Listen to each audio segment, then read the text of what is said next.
સાબરકાંઠા જિલ્લાના તખતગઢની આત્મનિર્ભર મહિલાઓએ જૂની સાડીમાંથી અવનવી ચણિયાચોળી બનાવી. પથ્થરને પાટું મારી પાણી કાઢવાની કહેવત સાર્થક. હિંમતનગરના તખતગઢની આત્મનિર્ભર મહિલાઓ વેસ્ટમાંથી બેસ્ટ વસ્તુઓ બનાવી આત્મનિર્ભર બની મહિલાઓ હવે ઘરના કામકાજ પરવાડી બેસી નથી રહેતી, પરંતુ હવે પતિને ઘર ખર્ચમાં મદદ કરી રહી છે. જી હા, સાબરકાંઠા જિલ્લાના હિંમતનગર તાલુકાનું તખતગઢ ગામ કે જ્યાં વિવિધ પ્રકારના મહિલાઓના ગ્રુપ બન્યા છે અને આ મહિલાઓ વિવિધ પ્રકારની કામગીરી કરી આવક ઊભી કરી રહી છે. નવરાત્રીના આડે હવે ગણતરીના દિવસો જ બાકી રહ્યા છે, ત્યારે તખતગઢ કંપા ગામની મહિલાઓ ઘરકામ પરવાડીને વેસ્ટમાંથી બેસ્ટ ચીજવસ્તુઓ બનાવી રહી છે. જેમ કે આ મહિલાઓ જૂની સાડીમાંથી અવનવી પ્રકારની કામગીરી કરીને ચણિયાચોળી, પાયજામા, પર્સ, પગલુછણિયા સહિતની સામગ્રી બનાવી વેચાણ કરે છે અને ઘરનો ખર્ચ પણ મહિલાઓ ઉઠાવી રહી છે.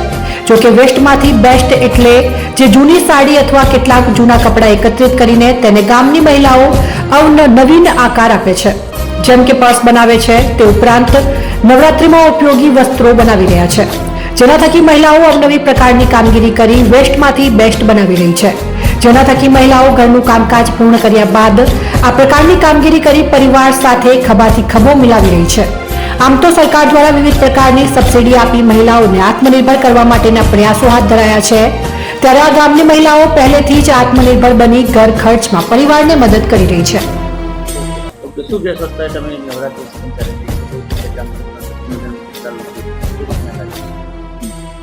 મારું નામ વંદનાબેન પાર્થભાઈ છે, ગામ તખતગઢ. અમે સખી મંડળમાં ઘણી બધી બહેનો જોડાયેલી છે. અમારા સખી મંડળનું નામ રિદ્ધિ સિદ્ધિ સખી મંડળ છે. અમે બધી બહેનો અત્યારે નવરાત્રિની સિઝન ચાલુ છે તે અમે ઘાઘરાઓ બનાવીએ છીએ. બજારમાં જે ઘાઘરાઓ 2000 રૂપિયામાં મળતા હોય છે તે 500થી 1000ની અંદર અમે વેચીએ છીએ, જેના લીધે અમારા પરિવારનો અમે મદદરૂપ પૈસેથી આર્થિક રીતે મદદરૂપ થઈએ છીએ. અમે સિલાઈ કામની સાથે પશુપાલન, ખેતી જેવા અન્ય વ્યવસાયો જેમ કે બુક બાઇન્ડિંગ જેવા અન્ય કામ પણ કરીએ છીએ. અને અમે બધી બહેનો નવરાત્રિ સિવાય બીજી સિઝન હોય ત્યારે તેમાં બેસ્ટમાંથી બનાવતી વસ્તુઓ બનાવીએ છીએ. બ્લાઉઝ અને લટકણ, પછી તેના વેસ્ટ જે કતરણ હોય છે તેમાંથી પગલુછણિયા બનાવીએ છીએ અને તેમાંથી નવરાત્રિ માટેની લેસ પણ બનાવીએ છીએ અને આ કાર્ય કરીને અમારા પરિવારને મદદરૂપ થઈએ છીએ.